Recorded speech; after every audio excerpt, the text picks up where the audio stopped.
আজ আমরা civil procedure, the code of civil procedure 1908 1908 সালের দেওয়ানি কার্যবিধি নিয়ে আলোচনা করব।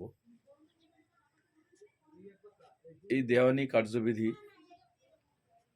আমাদের এমসিকিউ পরীক্ষায় এর নাম্বার আছে 20 নাম্বার বা 20 নাম্বার। দেওয়ানি কার্যবিধি মূলত এটা সংবিধিবদ্ধ আইন এবং দি কোড অফ সিভিল প্রসিজিওর, যদিও এখানে দেওয়ানি কার্যবিধি, এখানে বিধিবদ্ধ বা এখানে মৌলিক আইন এবং কার্যপ্রণালী আইনের সংমিশ্রণে মূলত আমাদের এই দি কোড অফ সিভিল প্রসিজিওর, যদিও এটা দেওয়ানি কার্যবিধি, এর ভিতরে মৌলিক আইনও রয়েছে, ধারাসমূহ মৌলিক আইনের অন্তর্ভুক্ত এবং আদেশ এবং নিয়ম বা বিধি বা উপবিধিগুলো এটা কার্যপ্রণালী সঙ্গে সম্পর্কযুক্ত বা কার্য পদ্ধতির সাথে সম্পর্কযুক্ত। যেহেতু এখানে ধারার সঙ্গে সঙ্গে আদেশ এবং বিধি উপবিধির গুরুত্ব অনেক বেশি, যে কারণে নামকরণ করা হয়েছে দি কোড অফ সিভিল প্রসিজিওর 1908 অর্থাৎ 1908 সালের দেওয়ানি কার্যবিধি। কার্যবিধির ভিতরে মৌলিক আইনও সন্নিবেশিত রয়েছে, যেহেতু এখানে ধারাগুলো এই মৌলিকত্বের যে বৈশিষ্ট্য ধারাগুলোর ভিতরে রয়েছে, সুতরাং এখানে মৌলিক আইন এবং কার্যবিধি আইনের ভিতরে এটা সংমিশ্রণ একটা। দেওয়ানি মামলাকে স্যুট বলা হয়, SUIT স্যুট, আর ফৌজদারি মামলাকে case, civil suit, SUIT civil suit. এটা 1908 সালের আইন হলেও এর পূর্বে এই আইনটি ফার্স্ট কোডিফাইড হয় বা বিধিবদ্ধের ভিতরে আসে 1859 খ্রিস্টাব্দে। 1859 খ্রিস্টাব্দে। তো এই দি কোড অফ সিভিল প্রসিজিওর বা দেওয়ানি কার্যবিধি 1859 সালে কোডিফাইড হয়। At first the code of civil procedure codified 1859। অবশ্য এই কার্যপ্রণালী বা দেওয়ানি কার্যবিধি 1882 সালে এর কোনো আদেশ বা রুলস ছিল না, এখানে ধারার সমন্বয় ছিল। ধারার সংখ্যা ছিল এখানে 653টি, অর্থাৎ 653 সেকশনস। সেটাকে পরবর্তীতে পরিবর্ধন করে, মানে এখানে পরিমার্জন করে এবং কমিয়ে এনে রিডিউস করে এটা ধারার সংখ্যা আনা হয় 158টি, অর্থাৎ সেকশনস 158। আদেশ অর্থাৎ অর্ডার থাকে 51। 51টি আদেশের সমন্বয় এবং এখানে 158টি ধারার সমন্বয় এবং বিধি বা উপবিধি থাকে এখানে অনেকগুলি। এটা সময় সময়ে যেহেতু পরিবর্তন হয়, তাই নির্দিষ্টকরণ করা অনেকটা কঠিন। সুতরাং এই বিধি এবং উপবিধি, রুলস অ্যান্ড সাব রুলস, এর অনেকগুলো সময়ে সময়ে পরিবর্তন হয়, যে কারণের জন্য এখানে 51টি আদেশ এবং 158টি যে সেকশন বা ধারা এবং অনেকগুলো বিধি এবং উপবিধির সমন্বয়ে আমাদের এই দি কোড অফ সিভিল প্রসিজিওর 1908। এই ভারতীয় উপমহাদেশে এটা ব্রিটিশ আইন দ্বারা পরিচালিত। তো ভারতীয় উপমহাদেশেও এই দি কোড অফ সিভিল প্রসিজিওর এটা শুরু হয় 1908 সালে এবং কার্যকারিতা শুরু হয় 1909 সালের 1 জানুয়ারি। The code of civil procedure 1908 came into force or enacted 1909 1st January. 1 জানুয়ারি 1909 সাল থেকে এই 1908 সালের যে দেওয়ানি কার্যবিধির কার্যকারিতা শুরু হয় 1909 সালের 1 জানুয়ারি। মোট ধারার সংখ্যা বা সেকশন 158টি বা 58টি, 158 এবং অর্ডার 51 51টি আদেশ এবং অসংখ্য এখানে রুলস অ্যান্ড সাব রুলস নিয়ম বা বিধি বা উপবিধি রয়েছে।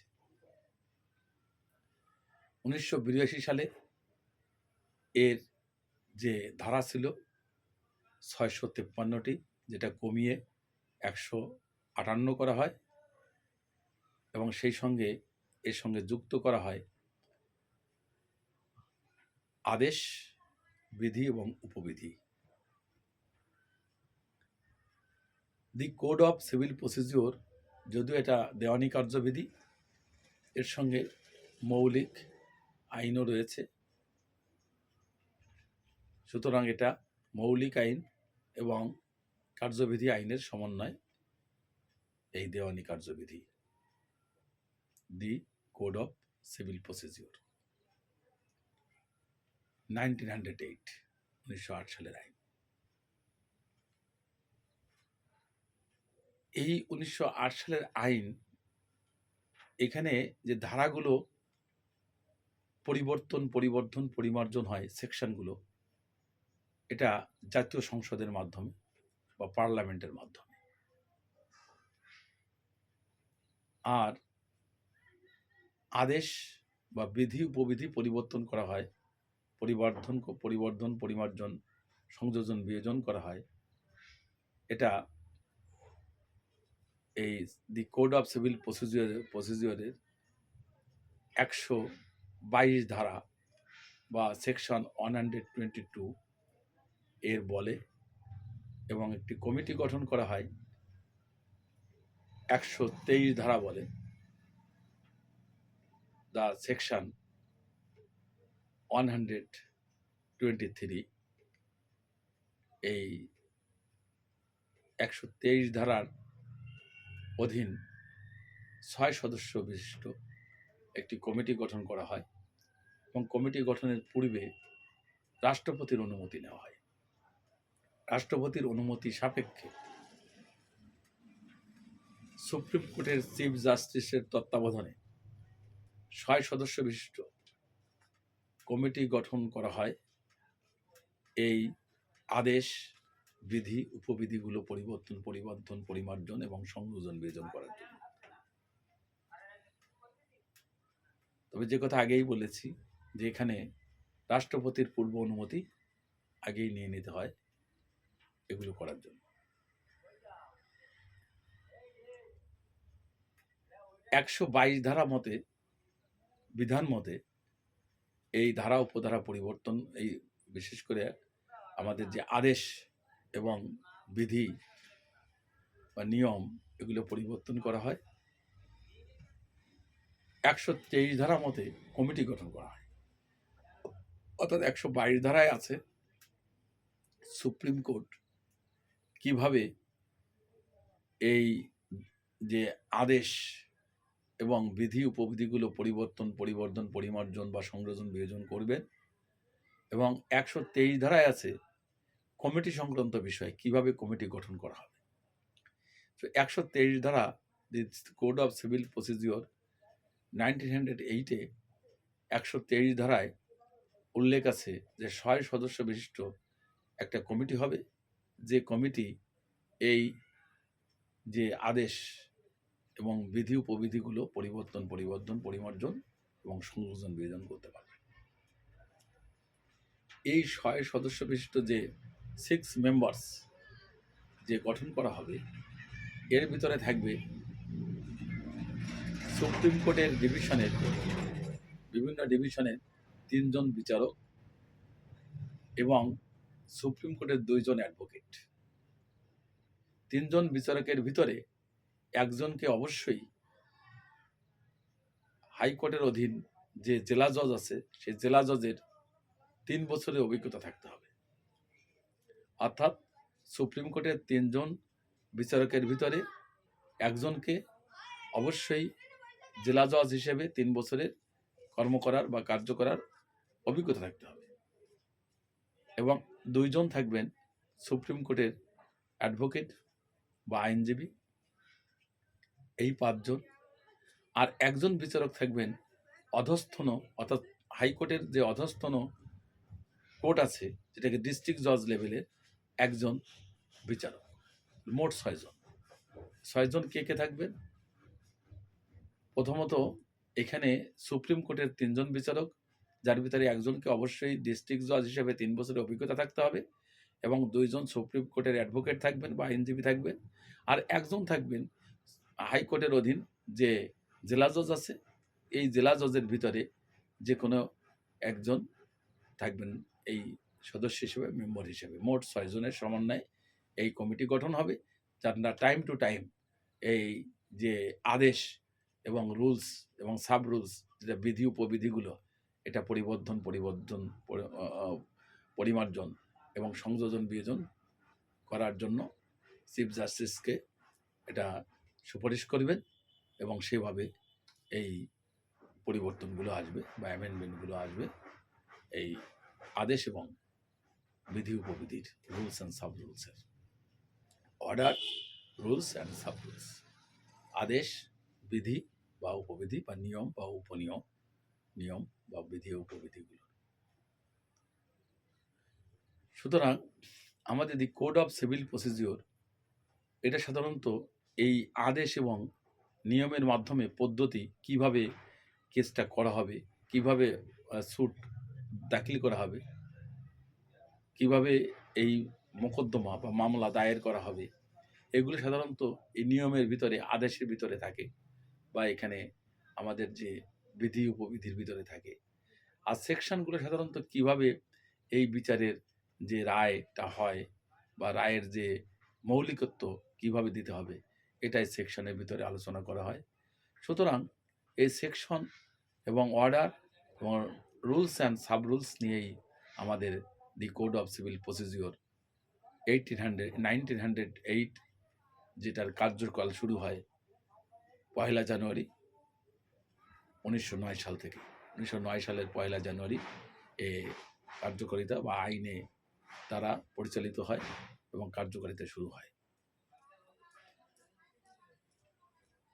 The Code of Civil Procedure 1908 came into force or enacted 1909 1st January.